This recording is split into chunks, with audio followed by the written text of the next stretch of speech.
नमस्कार, आप देख रहे हैं आर्या न्यूज। बुलेटिन में रुक करते हैं खबरों की तरफ। तीसरी बार पीएम बनने के बाद प्रधानमंत्री नरेंद्र मोदी बुधवार को पहली बार बिहार के दौरे पर पहुंचे। इस दौरान उन्होंने प्राचीन नालंदा विश्वविद्यालय के खंडरों का अवलोकन किया और इतिहास के बारे में जानकारी ली। प्रधानमंत्री नरेंद्र मोदी ने नालंदा विश्वविद्यालय के नए परिसर का उद्घाटन भी किया। इस अवसर पर बिहार के राज्यपाल राजेंद्र विश्वनाथ आलेंकर, मुख्यमंत्री नीतीश कुमार, विदेश मंत्री एस जयशंकर और 17 देशों के राजदूत भी पीएम मोदी के साथ मौजूद रहे। प्रधानमंत्री नरेंद्र मोदी 16 देशों की साझेदारी से स्थापित अंतर्राष्ट्रीय नालंदा विश्वविद्यालय के नवनिर्मित कैंपस और उसमें बनी कुल 221 संरचनाओं का लोकार्पण भी किया। बता दें कि नालंदा यूनिवर्सिटी के नए कैंपस का शिलान्यास 19 सितंबर 2014 को तत्कालीन विदेश मंत्री सुषमा स्वराज ने किया था। अब पीएम मोदी ने 9 साल बाद दुनिया के सबसे बड़े जीरो नेट कैंपस को देश के लोगों को समर्पित किया। यह कैंपस राजगीर की 5 पहाड़ियों में से एक वैभारगिरी की तलहट्टी के 455 एकड़ के क्षेत्र में 1749 करोड़ रुपए की लागत से बनाया गया है। उद्घाटन के दौरान प्रधानमंत्री नरेंद्र मोदी ने अपने भाषण में कहा कि मुझे तीसरे कार्यकाल के लिए शपथ ग्रहण करने के बाद पहले 10 दिनों में ही नालंदा आने का अवसर मिला है। यह मेरा सौभाग्य है। उन्होंने कहा कि नालंदा केवल एक नाम ही नहीं बल्कि एक पहचान है, एक सम्मान है। पीएम मोदी ने कहा कि नालंदा इस सत्य का उद्घोष है कि आग की लपटों में पुस्तकें भले जल जाए लेकिन आग की लपटें ज्ञान को नहीं मिटा सकती। मुझे तीसरे कार्यकाल की शपथ ग्रहण करने के बाद पहले 10 दिनों में ही नालंदा आने का अवसर मिला है।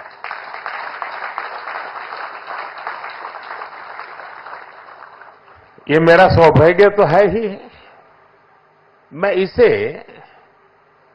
भारत की विकास यात्रा के एक शुभ संकेत के रूप में देखता हूं। नालंदा ये केवल नाम नहीं है। नालंदा एक पहचान है, एक सम्मान है। नालंदा एक मूल्य है, नालंदा एक मंत्र है, गौरव है, गाथा है। नालंदा है उद्घोष इस सत्य का कि आग की लपटों में पुस्तकें भले जल जाएं लेकिन आग की लपटें ज्ञान को नहीं मिटा सकती।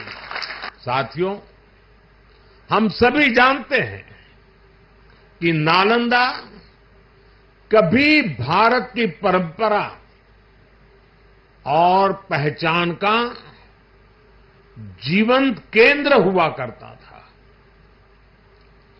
नालंदा का अर्थ है न अलम ददाति इति नालंदा,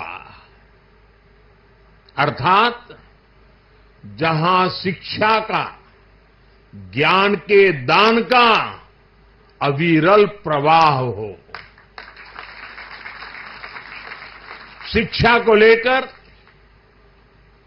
एजुकेशन को लेकर यही भारत की सोच रही है। शिक्षा सीमाओं से परे है, नफा नुकसान के नजरिए से भी परे है। शिक्षा ही हमें गढ़ती है, विचार देती है और उसे आकार देती है।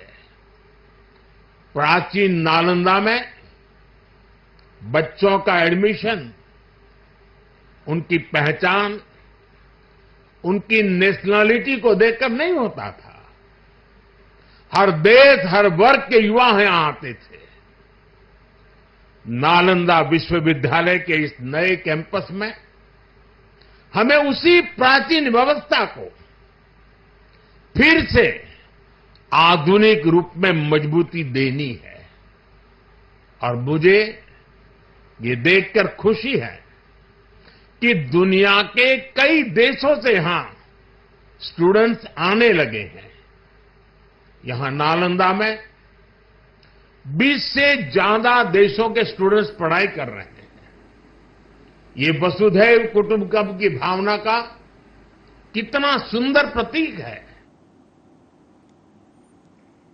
नालंदा विश्वविद्यालय के नए परिसर के उद्घाटन के दौरान बिहार के मुख्यमंत्री नीतीश कुमार ने कहा कि खुशी की बात है कि नालंदा विश्वविद्यालय के परिसर का उद्घाटन आज प्रधानमंत्री मोदी के कर कमलों से किया जा रहा है। पुराने नालंदा विश्वविद्यालय में देश के ही नहीं दुनिया की अनेक जगह के लोग आकर पढ़ते थे, लेकिन दुर्भाग्य से यह विश्वविद्यालय 1200 ईस्वी में नष्ट हो गया था। उन्होंने कहा कि 2005 से हम लोगों को काम करने का मौका मिला, तब से हमने बिहार के विकास का काम शुरू किया। नीतीश कुमार ने कहा कि 2006 में तत्कालीन राष्ट्रपति एपीजे अब्दुल कलाम बिहार आए थे और उन्होंने अपने संबोधन में नालंदा विश्वविद्यालय को फिर से स्थापित करने की बात कही थी। खुशी की बात है कि नालंदा विश्वविद्यालय के परिसर का उद्घाटन आज आदरणीय प्रधानमंत्री श्री नरेंद्र मोदी जी के कर कमलों द्वारा किया जा रहा है। ये बड़ी खुशी की बात है। माननीय प्रधानमंत्री जी पहली बार राजगीर आए और बड़ी खुशी की बात है कि पहली बार राजगीर पधारे। मैं तहे दिल से उनका स्वागत और अभिनंदन करता हूं। इसके साथ ही बिहार के माननीय राज्यपाल श्री राजेंद्र विश्वनाथ आर्लेकर, विदेश मंत्री श्री एस जयशंकर जी एवं उपस्थित सभी अतिथियों का मैं हार्दिक अभिनंदन करता हूं। इस कार्यक्रम में आने से पहले माननीय प्रधानमंत्री जी ने पुराने नालंदा विश्वविद्यालय के खंडहर का भी भ्रमण कर लिया है। आज ही वो जाकर के देख करके आ गए हैं जो पुराना था पहले। बड़ी खुशी की बात है। अब माननीय प्रधानमंत्री जी, आपने देखा होगा कि पुराने नालंदा विश्वविद्यालय का कैंपस कितना बड़ा था। हिमाचल प्रदेश के धर्मशाला में तिब्बती धर्मगुरु दलाई लामा से मुलाकात करने के लिए अमेरिकी कांग्रेस का एक प्रतिनिधि मंडल मंदिर परिसर में पहुंचा, जिसको लेकर चीन ने अमेरिका के शीर्ष प्रतिनिधि मंडल के दलाई लामा से मुलाकात पर कड़ी प्रतिक्रिया दी है। चीन ने कहा कि दलाई लामा कोई विशुद्ध धार्मिक व्यक्ति नहीं है। उसने आरोप लगाया कि वह धर्म की आड़ में चीन विरोधी अलगाववादी गतिविधियों में लिप्त है। चीन ने अमेरिका से दलाई लामा से दूर रहने और तिब्बत के मामलों में दखल न देने का भी आग्रह किया है।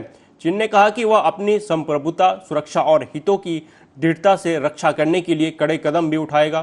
चीन का यह बयान हिमाचल प्रदेश के धर्मशाला में दलाई लामा से अमेरिकी प्रतिनिधि मंडल की मुलाकात के बाद आया।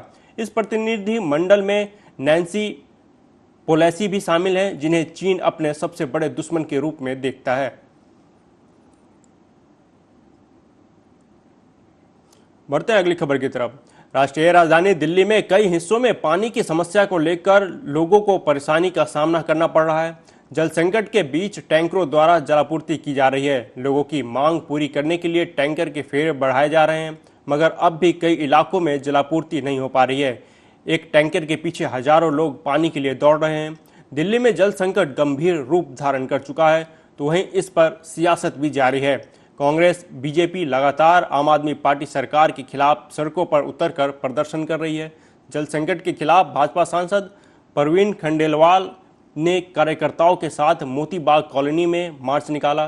बीजेपी का राष्ट्रीय राजधानी में धरना प्रदर्शन जारी रहेगा। वहीं रमेश बिधूड़ी की अगुवाई में बीजेपी कार्यकर्ता दिल्ली जल बोर्ड कार्यालय के सामने धरना प्रदर्शन करेंगे। इससे पहले भी बीजेपी जल बोर्ड कार्यालय के सामने मटका फोड़ कर अपना विरोध जता चुकी है। बीजेपी के नेतृत्व में हुए प्रदर्शन में महिलाओं ने दिल्ली जल बोर्ड के ऑफिस पर ही मटकों से धावा बोल दिया था।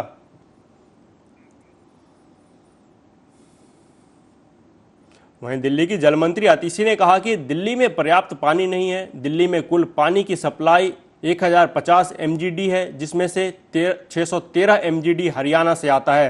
18 जून को यह मात्रा घटकर 513 MGD हो गई। उन्होंने कहा कि आज के दिन 100 MGD पानी की कमी दिल्ली में है। आतिशी ने कहा कि दिल्ली के लोगों की ये परेशानी दूर करने के लिए हमने हर संभव प्रयास किए हैं। मैंने हिमाचल के मुख्यमंत्री से बात की, लेकिन हरियाणा ने हिमाचल का पानी देने से भी मना कर दिया है।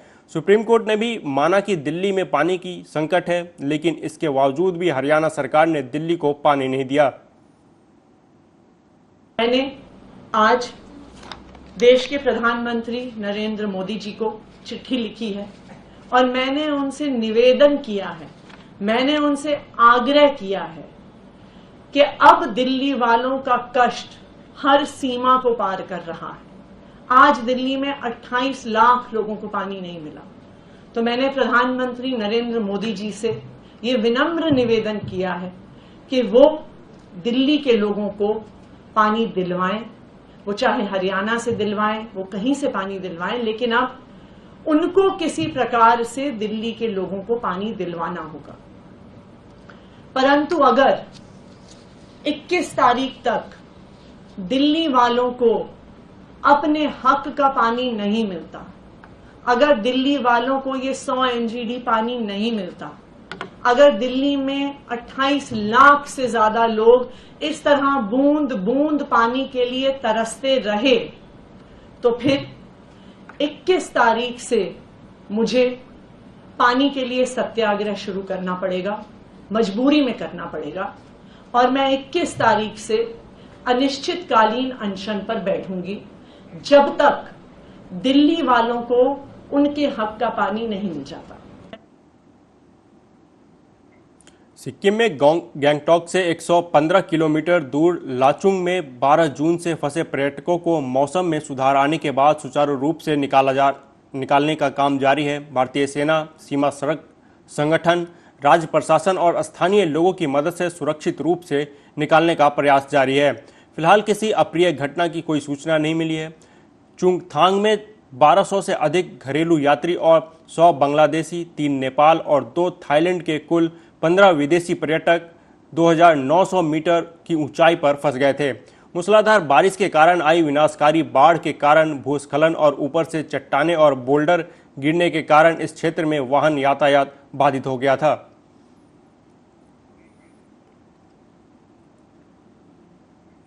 उधर असम में बाढ़ की स्थिति अभी भी गंभीर बनी हुई है, क्योंकि 15 जिलों में 1,61,000 से अधिक लोग बाढ़ से प्रभावित हुए हैं और बाढ़ ने अब तक राज्य में 26 लोगों की जान ले ली है। असम राज्य आपदा प्रबंधन प्राधिकरण की बाढ़ रिपोर्ट के अनुसार मंगलवार को हैलाकांडी जिले में बाढ़ के पानी में डूबने से एक व्यक्ति की मौत हो गई।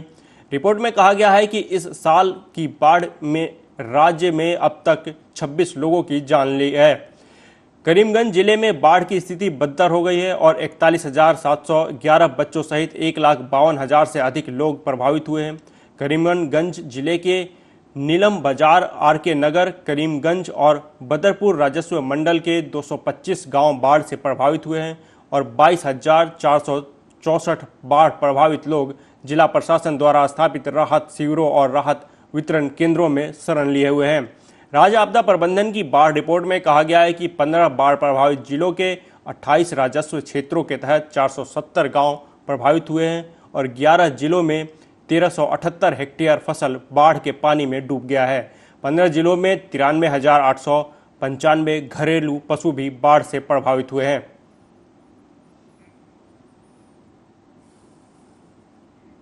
पश्चिम बंगाल के अलीपुर द्वार के मद्राहाट स्थित जलदापड़ा नेशनल पार्क में एक पुराने बंगले में आग लग गई, जिसमें आसपास के 8 घर जलकर राख हो गए। आशंका जताई जा रही है कि यह आग शॉर्ट सर्किट से लगी। जलदापड़ा वन जीव प्रभाग के DFO परवीन कासवान ने कहा कि आग की घटना रात 9 बजे के आसपास हुई। हमारे वन कर्मियों ने इसे बुझाने का प्रयास किया, लेकिन वो लकड़ी के बंगले में लगी आग पर काबू नहीं पा सके। वहीं 4 दमकल की गाड़ियां मौके पर पहुंची और 5 घंटे के बाद आग पर काबू पाया। हादसे में किसी के हताहत होने की कोई खबर नहीं है।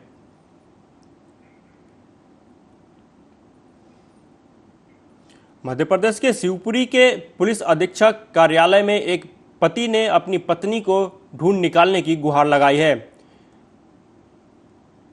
जानकारी के अनुसार बजेंद्र लोधी निवासी ईसागढ़ जिला अशोकनगर ने बताया कि मेरी पत्नी 10 जून को शिवपुरी जिले के पिछोड़ में कुछ श्रद्धालुओं के साथ बागेश्वर धाम के लिए निकली थी और अपने साथ जेवरात और 50,000 रुपये नगद भी साथ लेकर गई थी, लेकिन तब से अभी तक ना तो पत्नी वापस आई और ना ही उससे किसी प्रकार से कोई संपर्क हो पाया। उसका मोबाइल भी बंद आ रहा है, जिससे परेशान होकर आज SP ऑफिस में आवेदन देकर अपनी पत्नी को खोज निकालने को लेकर आवेदन दिया। हमारी पत्नी बागेश्वर धाम गई थी, वापस नहीं आई घर। कितनी तारीख को गई थी? 9-10 तारीख को गई थी। क्या लेके गई थी वो? उसके पास कुछ 50,000 रुपए थे और जेवरात भी थे। 50,000 रुपए और जेवरात लेके बागेश्वर धाम दर्शन करने गई थी जी 10 तारीख में। 10 तारीख में। और जब से कहीं कोई पता नहीं चला? कोई पता नहीं चला। थाने में सूचना नहीं दी आपने? सूचना आवेदन दिया था थाने में। तो क्या कोई कार्रवाई की? आवेदन पे कोई कार्रवाई ना होती हुई इसलिए हमको यहाँ आना पड़ा। एसपी साहब के पास? जी एसपी साहब से बात हुई थी आपकी? हाँ। क्या कहा आपसे उन्होंने? उन्होंने कहा आपके लिए न्याय करेंगे, आपके घूमने की। माइनिंग विभाग ने काली रेत बजरी का खनन और परिवहन करने वालों पर कार्रवाई की है। 2 जेसीबी मशीन सहित 3 ट्रैक्टर ट्रॉली को जब्त किया गया है। जानकारी के अनुसार पर्वती नदी से खनन परिवहन किया जा रहा था।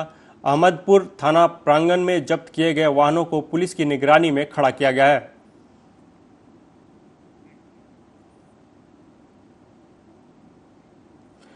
ईद का त्यौहार मातम में बदल गया। औरंगजेब को बेरहमी से पीट कर मौत के घाट उतार दिया गया। अलीगढ़ के गांधी पार्क थाना इलाके में मामू भांजा मोहल्ले में एक व्यक्ति के साथ बुरी तरह मारपीट किए जाने का मामला संज्ञान में आया है। घटनाक्रम का एक वीडियो वायरल हो रहा है जिसमें एक व्यक्ति को सड़क पर घेर कर कुछ लोग बुरी तरह मारपीट कर रहे हैं। लोहे की रॉड से लेकर लाठी डंडे हाथ पैरों से रौंदकर एक व्यक्ति को बुरी तरह मारा पीटा जा रहा है, जिसके बाद बुरी तरह घायल हुए औरंगजेब नाम के व्यक्ति ने अस्पताल ले जाने से पहले ही दम तोड़ दिया। 2 अलग अलग समुदाय से मामला जुड़ा हुआ होने पर घटना ने तूल पकड़ लिया है।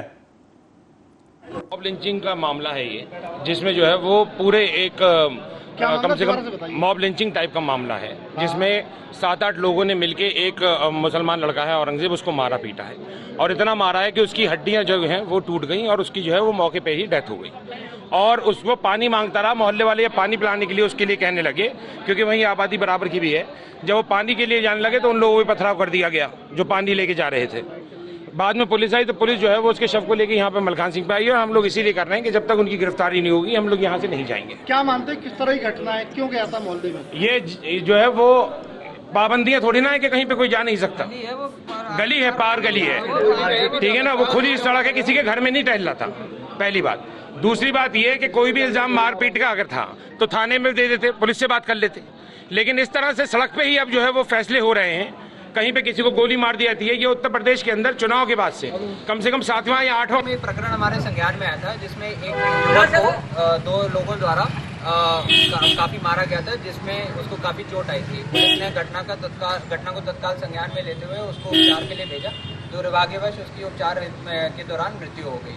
इसमें प्रकरण को संज्ञान में लेते हुए सुसंगत धाराओं में यानी कि 302 में थाना गांधी पार्क पर अभियोग भी पंजीकृत कर लिया गया है और जो 2 लोगों की इसमें गिरफ्तारी भी कर ली गई है। अन्य लोगों को सीसीटीवी के आधार पर चिन्हित किया जा रहा है और जो भी। अगली खबर भी अलीगढ़ से है, जहां Bhujpura SK lodge ward number 84 में पेयजल समस्या के चलते क्षेत्रीय महिलाओं का गुस्सा फूट पड़ा। पेयजल समस्या से तंग महिलाएं रोड जाम कर नगर निगम मुर्दाबाद के नारे लगाने लगी। क्षेत्रीय पार्षद इरशाद उर्फ ललुआ के घर पहुंची और पार्षद को बीच चौराहे पर लाकर हाथ पकड़कर बंदी बना लिया। महिलाओं का कहना है कि क्षेत्र में पिछले लंबे समय से पेयजल की समस्या बनी हुई है। महिलाओं का कहना है कि कई बार पेयजल समस्या को लेकर पार्षद से शिकायत की गई, लेकिन अब तक पानी नहीं मिला। हम पार्षद को जब तक नहीं छोड़ेंगे जब तक पानी नहीं मिलता। परेशान है, इतने परेशान है कि ईद की नमाज पढ़ने बड़ी बच्चों ने और न नहाए न धोए, बिल्कुल भी पानी ना बताओ। और जब आता है इतना तो गंदा पानी बिल्कुल ही समझ लो। कहाँ जाम लगा रखा है? हमने टाइगर लॉज में, टाइगर लॉज परेशान है। ये हमारे वार्ड नंबर 86 में ये हमने नगर आयुक्त जी से भी कहा है, हमने कई बार लेटर लिख के दिया है। हमारे वार्ड में बिल्कुल भी न तो कोई ट्यूबवेल है और न ही कोई पानी का ऐसा हिसाब है जो कि हमारे यहाँ के लोग पानी साफ पानी पी सकें। एडीए कॉलोनी की तरफ से आ रहा है वो गंदा पानी आ रहा है, ये बिल्कुल भी पानी नहीं है। अभी हम ये चाहते हैं कि हमारे यहाँ कम से कम 2 ट्यूबवेल की आवश्यकता है। फिलहाल इस बुलेटिन में अभी तक के लिए इतना ही। देश दुनिया की बाकी खबरों के लिए देखते रहिए आर्या न्यूज। नमस्कार।